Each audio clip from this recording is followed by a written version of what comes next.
welcome everyone to Citizens Climate University, a weekly webinar program of Citizens Climate Lobby that is providing CCL volunteers like you and I with access to in-depth training opportunities on topics relating to climate change and effective climate advocacy.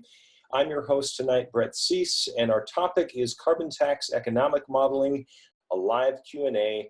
And joining us tonight is CCL's research coordinator, Jerry Hinkle, and Columbia University's Dr. Noah Kaufman. A quick introduction about Jerry. Jerry is an economist in banking for the last 30 years and holds master's degrees in economics and climate policy. He's been lobbying Congress for climate solutions since 2006 and has served as a regional coordinator for CCL since 2011 and is now one of our research coordinators. He's also had an active role in CCL's Speakers Bureau, now the Presenter and Schedulers Action Team. And with us tonight is also the wonderful Dr. Noah Kaufman. Noah worked in energy and climate change policy in both public and private sectors.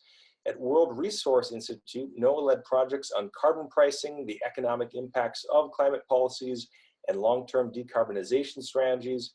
Under President Obama, he served as the Deputy Associate Director of Energy and Climate Change at the White House Council on Environmental Quality. Previously, he was a senior consultant in the environment practice of NERA Economic Consulting. He received his BS in economics cum laude from Duke and his PhD and MS in economics from UT Austin, where his dissertation examined optimal policy responses to climate change. He's published in peer-reviewed journal articles, several of which he'll discuss on tonight, on the social costs of carbon dioxide emissions and the role of other risk aversion in environmental policy evaluations, among other topics. So thank you so much for being on the line, both of you tonight. We cannot wait to jump right in. After tonight, attendees will all be able to have the following learning goals met. Understanding the general economic impacts of some of the recent carbon tax economic models out there. We're focusing specifically on Columbia University's Center on Global Energy Policies models tonight, and lightly we'll touch also on Stanford's Energy Modeling Forum 32. And also, we'll be able to contrast the findings from this recent research with each other to articulate how it compares to our own carbon fee and dividend policy and pose economic and carbon tax modeling questions in real time with the primary author of several of these reports. So to do that, we're going to give a quick background and provide some grounding in CCL, and then Noah's going to jump in and compare 3 different economic modeling pathways, talk about what to do with the revenue, what some of the positive and negative, the pluses and minuses of the economic effects are out there, and then from there do a little bit of an analysis on the Market Choice Act that Columbia University was responsible for, and then we'll open it up for Q&A beyond that. So with that, sit back, relax, enjoy the show, and thanks again for tuning in, everyone, tonight. Thank you, Brett. 2018 has seen just an abundance of very strong peer-reviewed economic and environmental analysis of various revenue-neutral carbon tax policies. In January, a full book was published called Confronting the Climate Challenge, U.S. Policy Options by Stanford's Larry Golder, Mark Halstead of Resources for the Future. So one of the nice things about this is, you know, sometimes you'll read an article on analysis. Well, this is soup to nuts. This is 280 detailed pages of their model and the results of their model for a revenue-neutral carbon tax. Then in February, the entire February issue of the journal Climate Change Economics was devoted to these peer-reviewed models, evaluation of revenue-neutral carbon taxes, 15 articles. What they did was take 11 different models, strong models from all over the world, and asked them to answer the same questions. So they had 4 basic revenue-neutral carbon tax policies: $25 plus 1%, plus 5%, $50 plus 1%, plus 5%. This volume is really going to give you some detailed information on various views, how revenue-neutral carbon tax will impact the economy and the environment. Then in July, Noah's work began coming out. First was is sort of a grouping of 3 different models, 4 different models used to evaluate similar carbon tax policies And then just a couple of days later, when the Curbelo legislation came out, or the Market Choice Act, they had asked Noah and his group, the Carbon Tax Initiative at Columbia University, to evaluate that. Where CCL is with us, this is a remarkable quantity and quality of work that we absolutely should embrace. So we simply canvassed our volunteers to say, does anybody have expertise in science? Does anybody have expertise in policy or economics? And we formed teams that are making contributions to our policy efforts. There's probably 10, 12 people, economists on the Economics Policy Network. Of those 5 blogs, I think I wrote 3, and others were written by Bob Archer, Jonathan Marshall, Dana Nusatelli, people in this Economics Policy Network team. It's fabulous work. And so, yes, if you're interested in the science, the policy, the economics, and contributing to our volunteers in that way, please just drop me a line at jerry@citizensclimatelobby.org. Incredible material. How we have addressed this with you to this point is this series of 5 blogs, the last one of which is not coming out until Monday. But these have been our way of communicating with you what these articles say, what it says relative to REMI, what it says about our policy, and how it supports the work that we're doing. We'll probably do a presentation in November as well, possibly June. But for now, what you have with respect to this material and how it relates to our work are these 5 blog posts. The economic message for CCL, as I think in some way, shape, or form, Noah will tell you, is a very strong one. Economists have been some of our best allies. And that is really it for me, Brett, and I very much look forward to Noah's presentation. I've gotten to know him over the months and really appreciate his work and thrilled that he could take the time to be with us tonight. Entirely agreed, Jerry. So with that, let's pass it to you, Noah. We know that due to unforeseen circumstances, there was no power in your home, and you've had to generously find the nearest Wi-Fi here right before joining us tonight. So for the listeners tuning in later, if you hear any background noise during Noah's talk, know that he's at a coffee shop. We're aware of that and trying to still maximize the listener experience. So with that, the floor is yours, Noah. We can't wait to learn from you. Thanks again for being here tonight. Great. Well, thank you, Brett and Jerry, for the generous introduction. It's a pleasure to be here. I really appreciate the invitation. Speaking to you all tonight is great. I've had the pleasure of coming across folks from CCL for probably a decade now. I don't know, at least 5 years. And I have huge amount of respect for your organization. So hope to continue the engagement going forward. Jerry teed it up very nicely about the research effort that we have ongoing at Columbia. I guess just very briefly to explain, I work at the Center on Global Energy Policy at Columbia University. Our goal is to just provide objective, independent, and policy relevant research. So we're not advocating for anything in particular. We do have a carbon tax research initiative.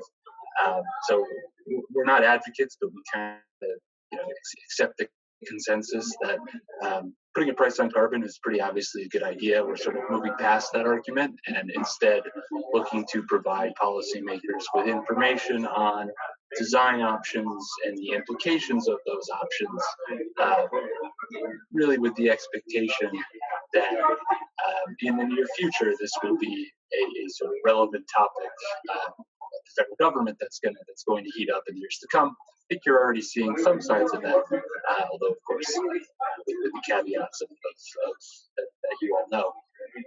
So I guess to jump in, actually, just one more thing to tee it up. I'll just mention that I think Brett generously mentioned that I was the author of these papers. Um, I sort of directed the effort and edited all the papers and wrote a summary paper, but it really was a collaboration between a bunch of different groups. We had the Rhodium group doing modeling on energy market impacts and emissions impacts for us. We had the Baker Institute at Rice University doing macroeconomic modeling.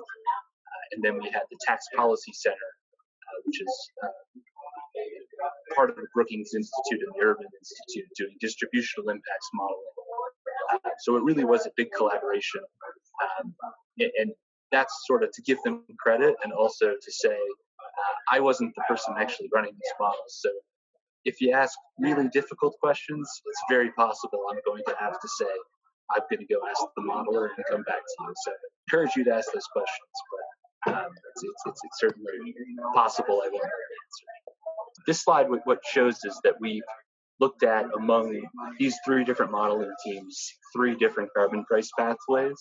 You can think of it as a low pathway, a medium pathway, and a high pathway, calling those our $14, $50, and $73 per ton scenarios.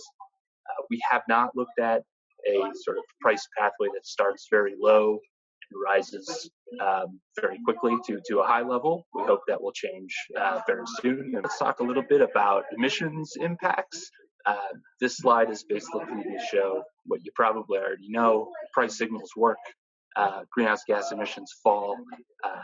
In all of these scenarios, on the left-hand side here, you see a current policy scenario where these are emissions in 2030 compared to where they were in 2005, which is sort of a common metric you see all the time. Emissions fall in all the different scenarios. If you look at our central scenario, the $50 per ton scenario, emissions are in the 40% level, 40 to 50% below 2005 levels by 2030. So that's well beyond sort of the U.S. commitments to the international community and sort of on the way to deep decarbonization by mid-century. The other thing you see in this slide on the right-hand side are the impacts by sector. And I think the thing that jumps out, obviously, is the disproportionate effects in the power sector.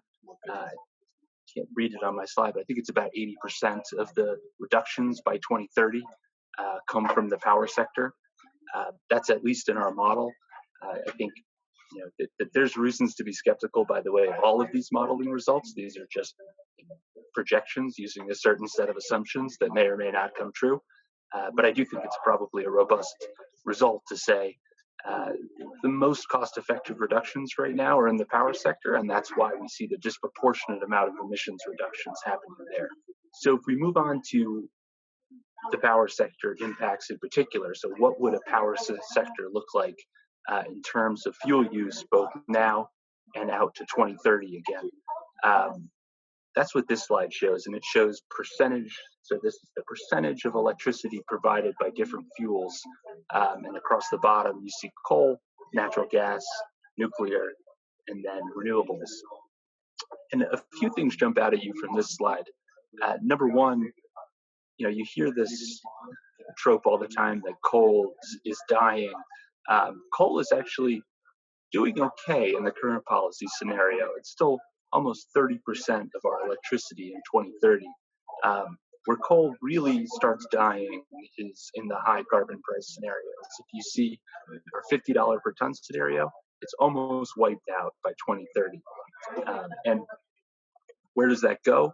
It goes to some extent to natural gas, it goes to nuclear, and it goes to a large extent renewables. I think the short answer of why it's happening is because in the power sector, you've seen alternatives to fossil fuels get so cheap.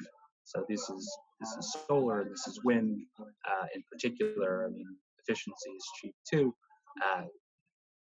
That switching away from coal just dominates the near-term emissions reductions. Because when you put a carbon tax in place, right, you're just encouraging all the cheapest emissions reductions to take place. So even more so in the past, those are just disproportionately coming from the power sector. And there's a lot of emissions in the power sector, so you can get a lot of emissions reductions in the early years without having too large of an impact on emissions in the transportation sector. So that's just what the model is showing. I mean, I think from a sort of climate advocacy perspective, there's a few different ways to look at that. Number one, first of all, an economist might say it sort of is what it is. As long as you're achieving the emissions reductions that you want, it doesn't matter where they're coming from. I think the other side to it would say transportation is sort of too important, and we can't wait. And getting started on these, whether it's rolling out electric vehicles or enhancing public transportation, these are going to take a long time, and there's going to be important effects of sort of starting that transition. So these results to those people would say sort of increase the need for sort of complementary policies aside from the carbon tax in the transportation sector. So another key energy market impact that I wanted to point out, you can see on this slide, are the effects on petroleum production across the different scenarios. And this is kind of striking because the tax is applied, and in some cases very strongly, to petroleum. And yet you do not see much change in production. And there's a few different reasons for that. Number one, there just aren't the same number of cost-effective alternatives in the transportation sector where petroleum is used. U.S. producers can also export petroleum, which makes a big difference. To some extent, this may be a function of sort of the model's sort of inability to see major changes into the future. But I do think the idea that we can put a tax on carbon that achieves significant emissions reductions in the near term without a large effect on the petroleum industry is sort of notable coming out of these studies. This slide shows the effects on coal production and demand. I already really talked about how coal falls off a cliff. It's just sort of, we saw it in the power sector. It's really economy-wide.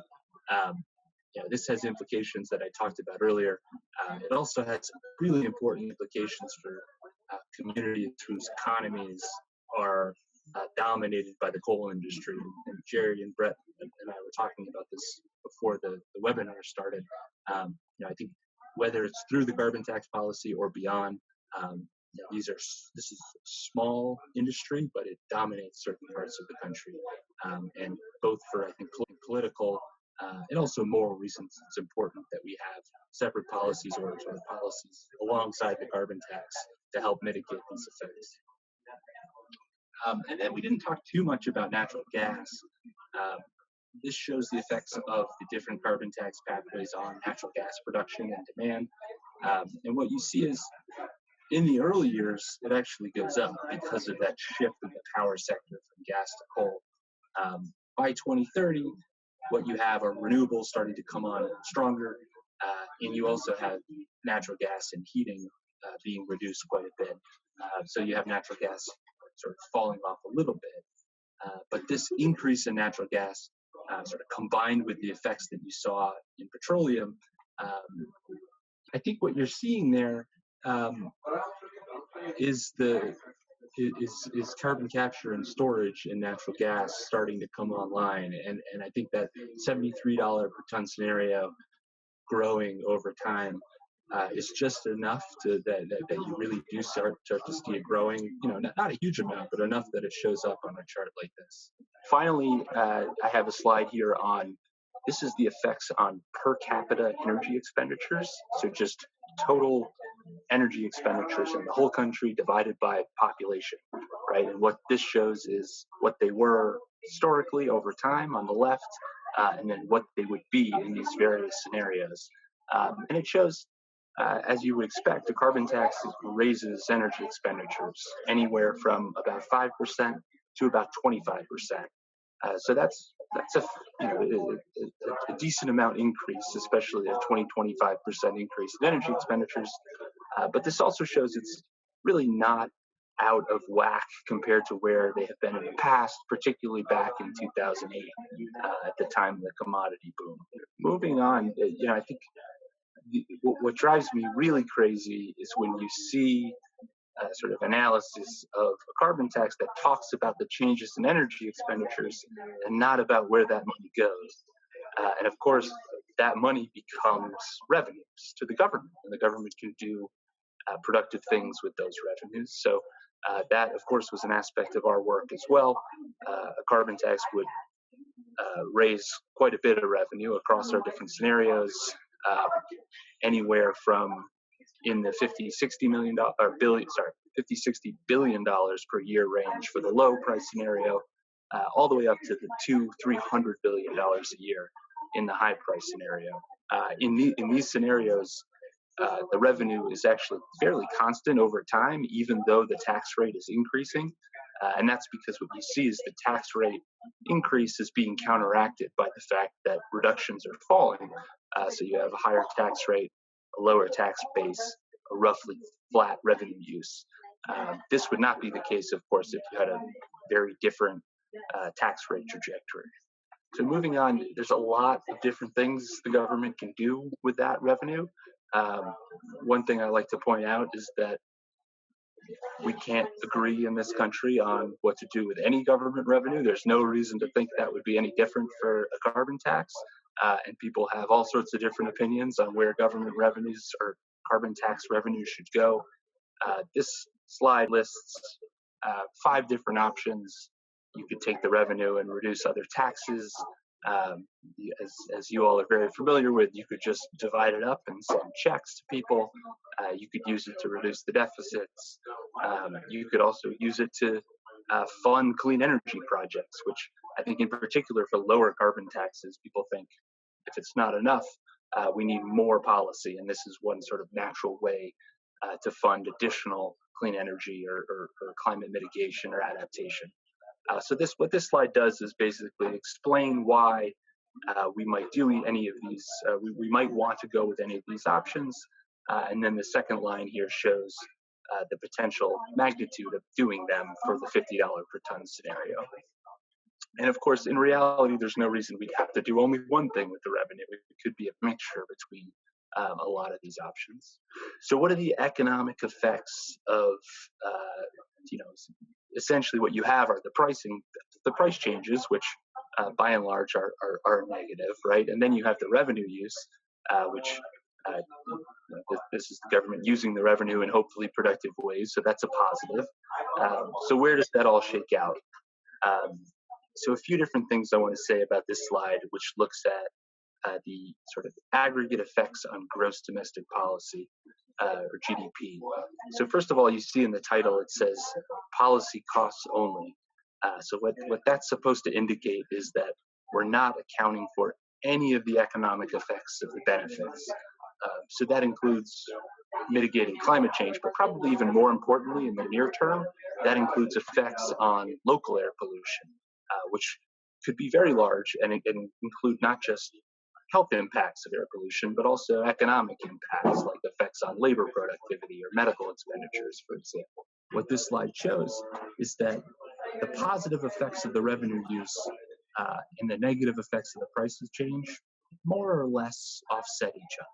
So on the right-hand side, I think this is sort of the take-home message here.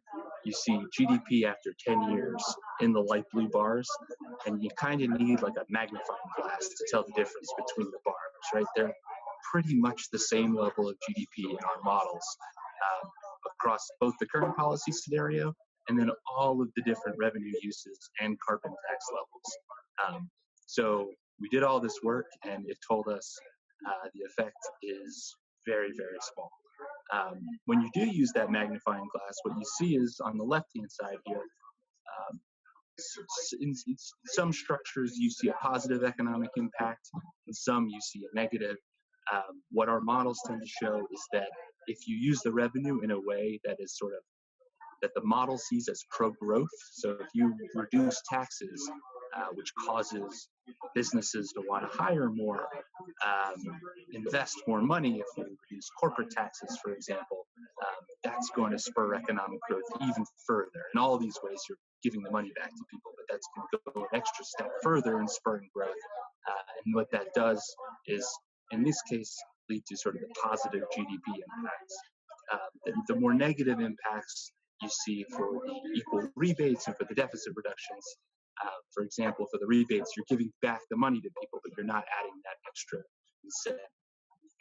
That's not to say it's not a good idea. There are plenty of other good reasons to give out the money in rebates, as I'm sure you all know, especially for the EMF, which Jerry mentioned earlier. And this slide is sort of a bit of a mess. It's all the different models that EMF used, looking at effects on GDP for different price trajectories and different revenue uses. The reason I like this slide is because it pretty much does the same thing as the one that, the bars I showed before that were about even. In each of these little boxes, you see those X's and squares and triangles and circles, and they're pretty close to each other. This is the sort of growth of the economy in each of these scenarios, which shows it really doesn't make too much of a difference what the price level is, how much increases, or how you use the revenue. The economic growth that we see, at least from our models, is pretty similar regardless. And speaking of which, another thing we looked at was distributional impacts, which essentially this says, look at consumers across the income distribution. So in this slide, they're broken out by income quintiles. So this is on the left, the poorest 20% of the country by income, all the way over to the right to the richest households by income. And this chart shows how folks' tax burden changes due to the carbon tax policy. So this includes both the carbon taxes they pay and then the revenues that they receive. By and large, the effects are pretty small.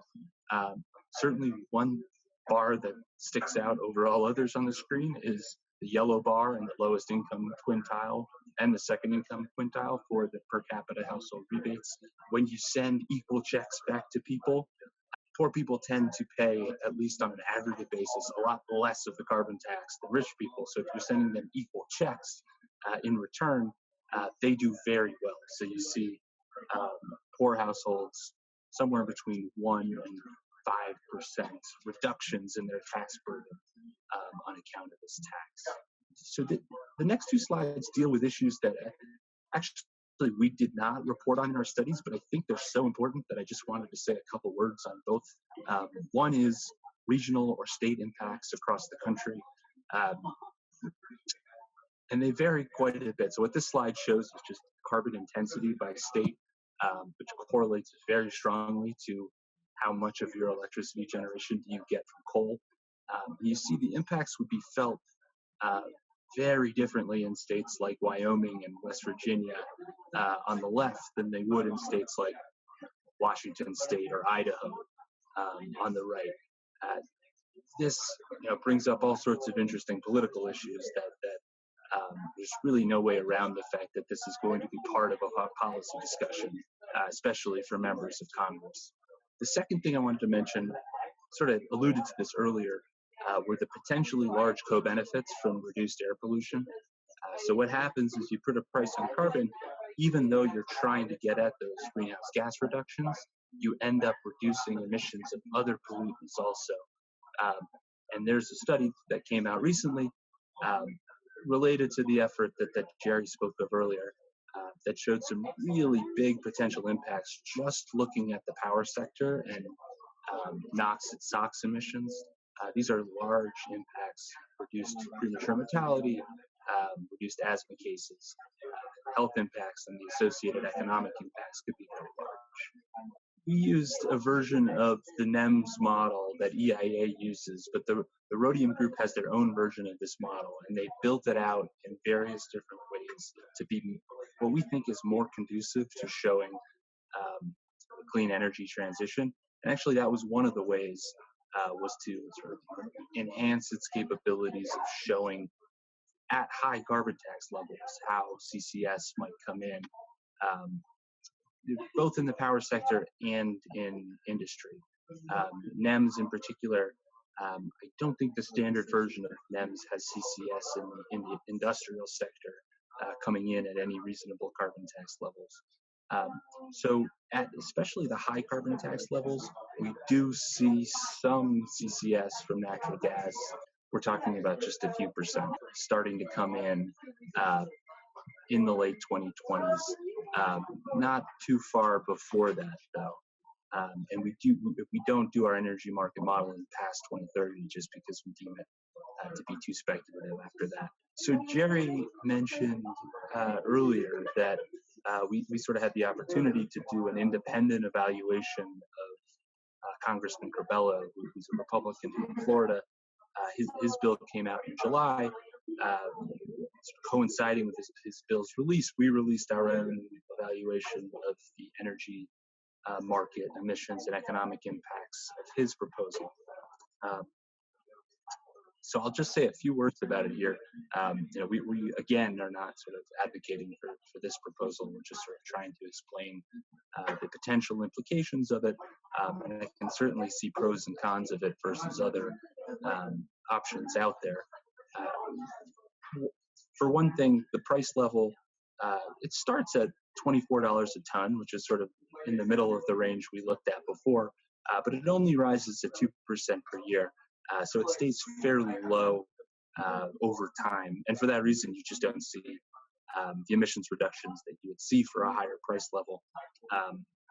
On top of that, one distinct element of it was that the proposal actually repeals the federal excise taxes on gasoline and diesel fuels.